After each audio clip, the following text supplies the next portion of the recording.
Greetings everybody, this is Serpentine451 and welcome back to another episode of Weeb Warriors. Now, joining me as always is my friend Jordan. How you doing tonight, Jordan? I'm doing alright, Tony. You?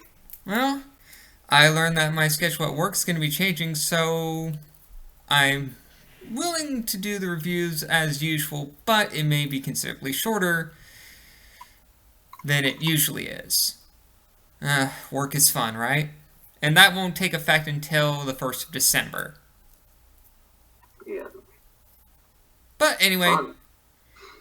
enough of that nonsense. Let's actually get to the reviews. So, Jordan, I'm going to start with a review of Vinland Saga, episode 19. Okay. It essentially finishes off the duel between Thorfinn and Thorkell.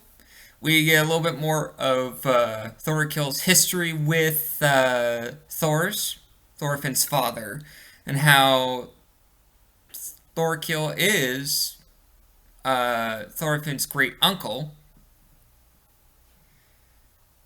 And we got to see a little bit of his history with everyone else, because he lost the fight before he stopped Thors and Hilga running to Iceland.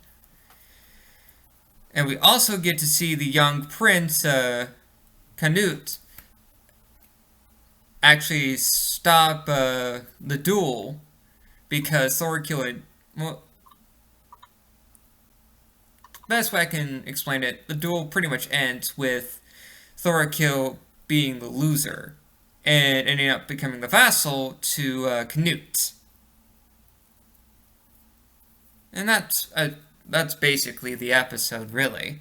Still beautifully animated. Wit Studios does an amazing job, especially with it mostly being a flashback episode. Still very enjoyable.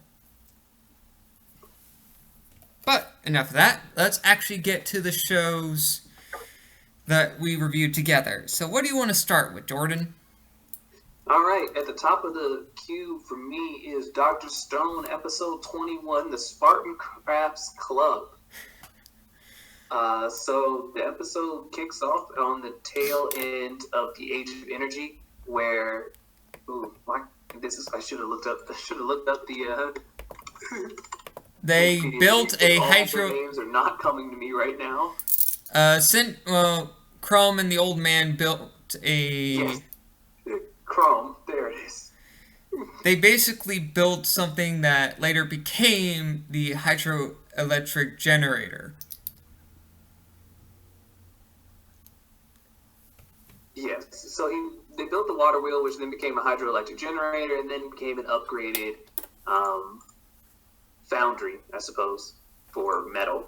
And now they're trying, and they made light bulbs, which was fantastic, and now they're trying to make vacuum tubes, which ain't going too hot, because, as Senku learned, bamboo filaments just ain't gonna cut it for making vacuum tubes. But, in typical great, excellent fashion, Suika came in with the optimal support and just uncovered tungsten, which is just strong enough to make vacuum tube filaments. Well, the hell, it's just strong enough to make just about anything. Now, I'll be interested to see how they actually work tungsten, but... Exactly. This anime has yet to fail at those sort of things, so... Mm-hmm. And they have devised a team to actually get more tungsten, which is Senku, Chrome, and Magma. Yeah. So I'm excited to see it. Oh yeah, I definitely am. And I'm also happy that we got to see Senku for a moment doubting himself, like, how the fuck am I supposed to do this?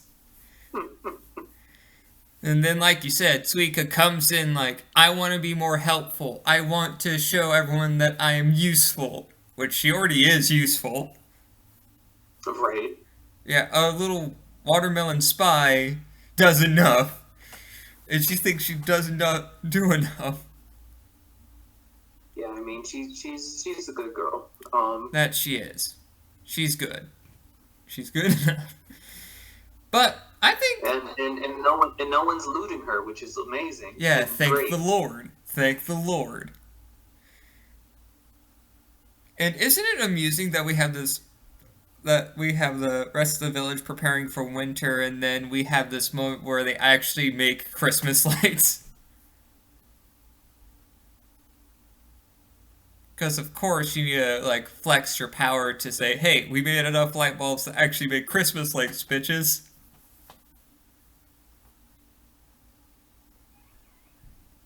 Good enough, right? But I think that's enough of Dr. Stone. What's Yep, next on your queue, Jordan? another great episode and another great series, and I'm looking forward to the continuation of it. Definitely one of the most solid, uh, definitely one of the most solid series that we're reviewing, and from the last season into this one. Oh, definitely. And I think that this is an anime that can definitely finish off the year on a good note. Yeah, I'm actually wondering if we'll. I mean, it is a 24 episode series, so we're getting down to the wire here, Mm-hmm. and I'm wondering how much we'll see before it concludes. I don't actually get to see the war between Senku and Tsukasa. Yeah, but that's his name, Tsukasa. yes, we're not going to see that. Although I get the distinct impression that Tsukasa is a definitely not a thing that's going to continue. That's going to be.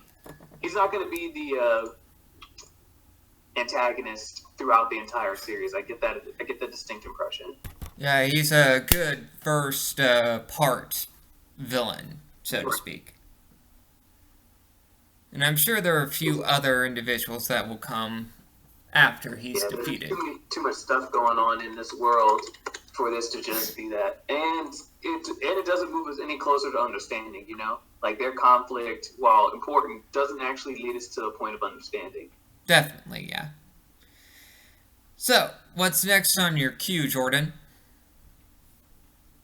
Next on the queue is We Never Learn. The flow of X never ends. Naruyuki is on the verge of failing, PE because the boy can't swim. So Urika is going to try to teach him, at least in the first half. Of course, Urika, being the way that she is, completely fails at this task and it falls on to, what's the name of the teacher? Kirisu. Kiritsu Sensei to teach Naruki at least the basics to help him conquer his fear of swimming. Yeah, this whole episode does focus on Urika and the fact that in the next part of the episode, she is given a scholarship to study abroad in Australia as soon as she graduates from high school because did so well at the swim meet that she was so afraid that she would underperform in.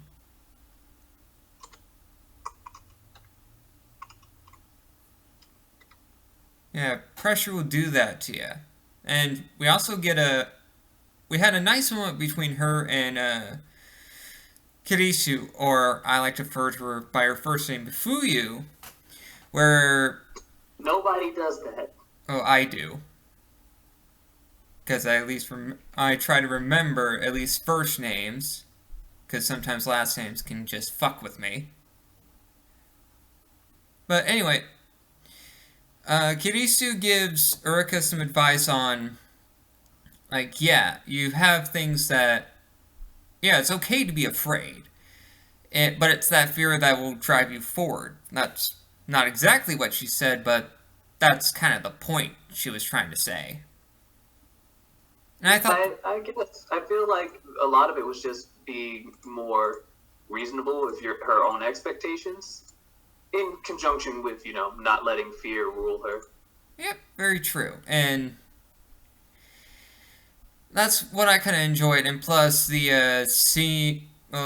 cutaway that split the two halves of this episode apart was actually really funny. It's just a still image of the swimming instructor basically telling Eureka like, "Hey, we have another person that's failing PE because they can't swim that well, and it's Rizu. It's the funniest goddamn thing.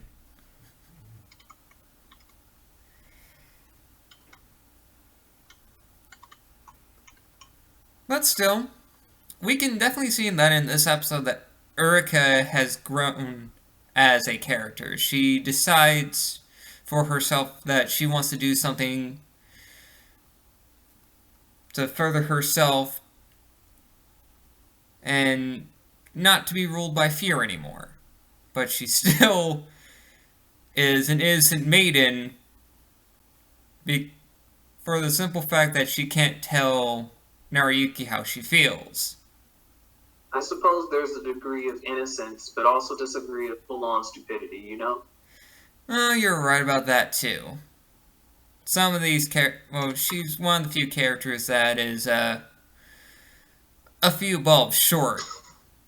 But she's... I mean, for Rizu, I guess I can understand why she's a little hesitant to say anything to Narayuki, because she's not good with emotions as a general statement, and she's just really gotten to the point of being able to have friends of any capacity. So I can understand why she might be hesitant to start shaking up the foundations of her newfound relationships with people.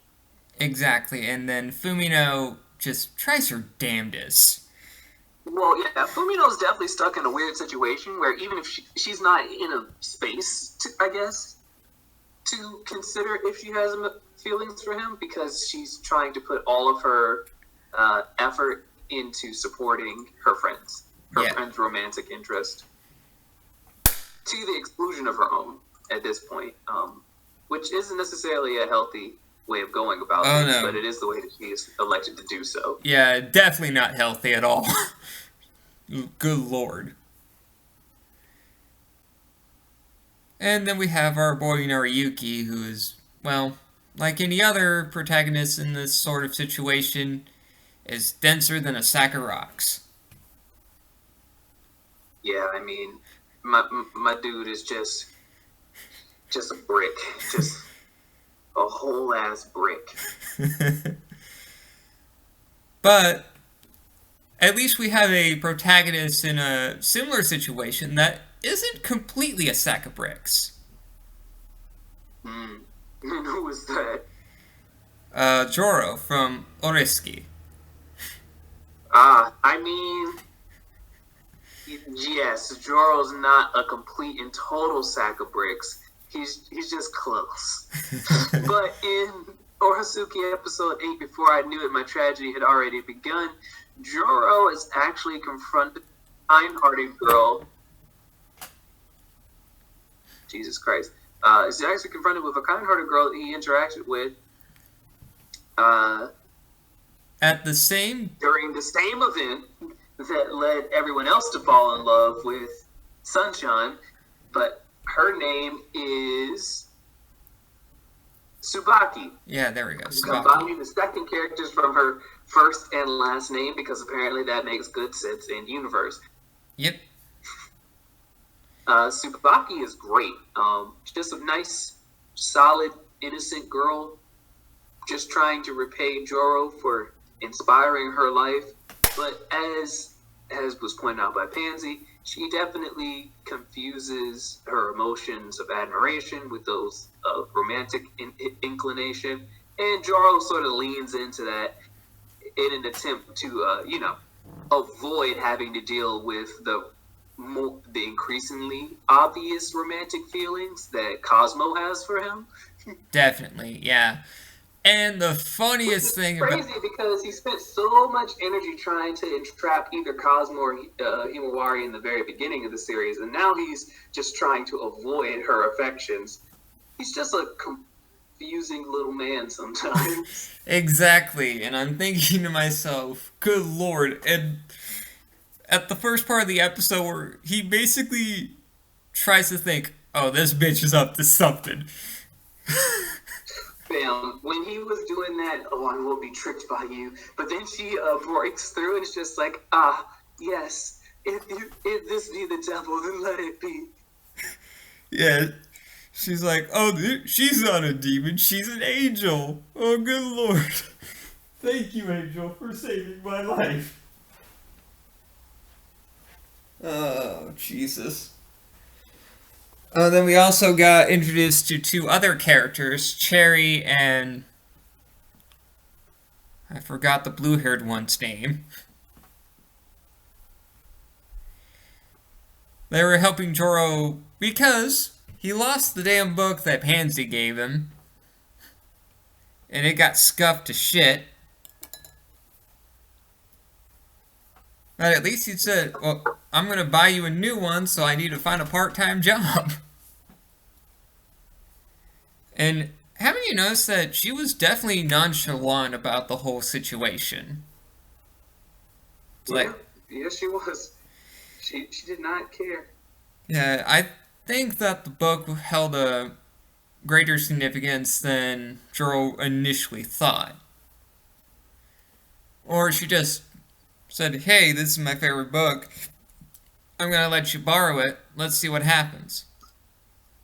I mean, I don't think anyone could have anticipated that his it would fall out. Well, when you have an overly energetic girl like Himari, and your bag is open to shit when she decided to tackle you, I mean, anything can be possible. But I'm liking where we're going with this episode because at the end of the episode, we see him working at the same skewer shop that Tsubaki's family runs. And the last words of the episode is Tsubaki saying, now it's time for me to fully pay off my debt to you.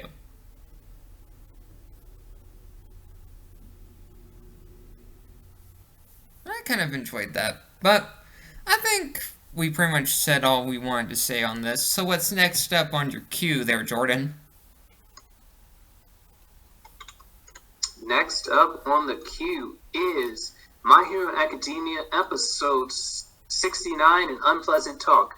And that's a pretty accurate name because episode 69 is 100% them just talking. Oh, yeah. Yeah, I mean, there's really not a whole lot to say. It's quite literally just a framing episode for the arc to come. Yep, so nothing truly interesting occurs here. There is essentially the Hero Association just sort of puts all of the pieces on the table at once, but they don't actually derive any new useful information. We already knew who the antagonist was, and it wasn't a great leap of faith. It wasn't a great leap of intuition to put two and two together that Homeboy is using that little girl to make the power-destroying drug. Yep, but we got to see that the group of heroes that Sir Nine had gathered, essentially the big three of Yue, Uraraka, Tsuyu, Kirishima, Midoriya, and the heroes that enlisted Kirishima and the girls. And then, interestingly enough, we also have Aizawa in there too. And they basically had this long conversation about how the Eight Precepts is working with the inner workings of their plan, and how Fat Gum, so enraged by the fact that Chisaki's using Iri as the crux of his plan, it's like, hey, we need to do something about this. And I think his contribution to the conversation and having all the heroes kind of put some pieces together when we, at the audience, already know what the hell's going on. And of course you have to have some characters kind of be the voice of reason. But yeah, that is basically the episode. It's basically a long conversation with no real action scenes to be seen.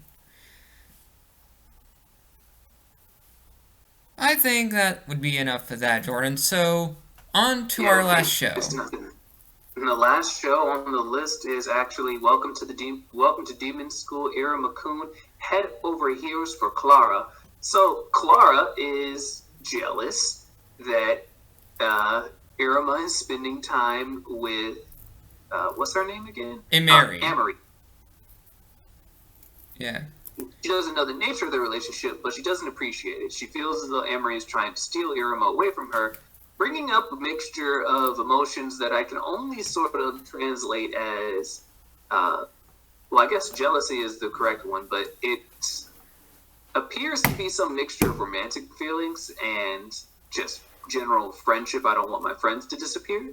Yeah, So, of course, in her infinite wisdom and rationality, Clara decides she's going to take classes with a succubus to learn how to seduce Iruma. Yeah, and it's a girls-only class, and Osmodeus is like... I'm sure. And then Tony's favorite character, the owl, shows up. This man.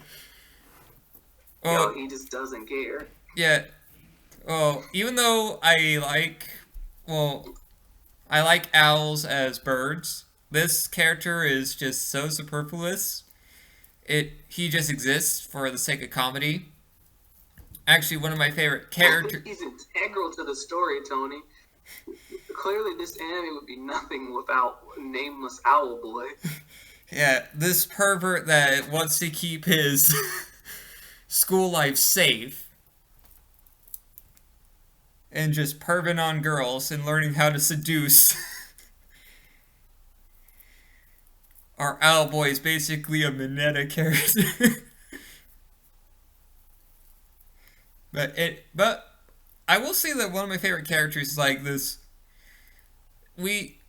I'm really amused by the fact that human concepts in this world are so foreign and alien that the demons are so misunderstanding to what the hell actually, how these things actually work. But in the succubus scene was hilarious, where she uses her ability to kind of gauge the sex appeal of these female characters. Yeah, and the purple character, thinking she's hot shit, has this like blurred out number, and I'm like, the fuck? How the fuck does this thing give off an unknown sex appeal? Explain that to me, Jordan. Hey man, what you want me to tell you? I don't have the answers here. I don't have the answers at all. But the funniest goddamn thing is when the succubus scanned Clara, she had a 2% sex appeal. Yeah, although she does kick it up to 10 after that that little admission to Iruma at the end. Yeah, where she had this moment where she tried her best to learn from the books that Succubus Sensei gave her. Ooh, she failed. Ooh, she failed miserably. The pose she did was just a slanted heart shape, and that looked like it could break anyone's back. And even when step 5, putting on makeup, even the owl, with how hideous of a job she did with her makeup, the owl boy was still aroused by it.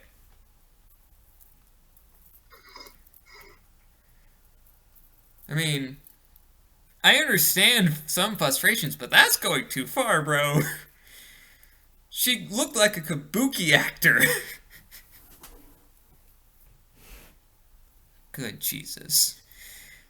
And I think by far the funniest part of this episode was this musical number that Clara had with her family. When I first saw this episode, because I watched it about 3 times, because usually I go back to this show just continually watching it, because it amuses me greatly. And every time we get to this musical number, it makes me laugh uncontrollably. Because it's so damn wholesome and stupid.